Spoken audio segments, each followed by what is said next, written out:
Una po sa ating mga balita, ipinagpaliban sa Lunes ang deliberasyon ng panukalang Bangsamoro Basic Law sa plenaryo ng Kamara.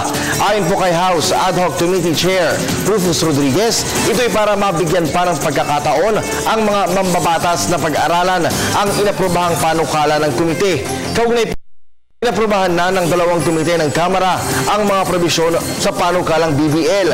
Unang inaprobahan ng House Ways and Means Committee ang probisyon sa taxation.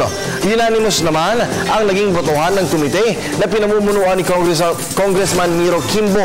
Kabilang po sa mga inaprobahan ng komite ang 75-25 sharing sa Internal Revenue Allotment o IRA.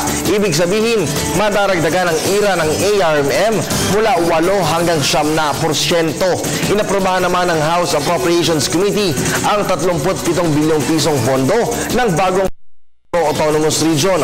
Ayon po kay House Appropriations Committee Chair Isidro Ungab, mas malaki ito sa kasalukuyang pondo ng ARMM na 24.3 billion pesos.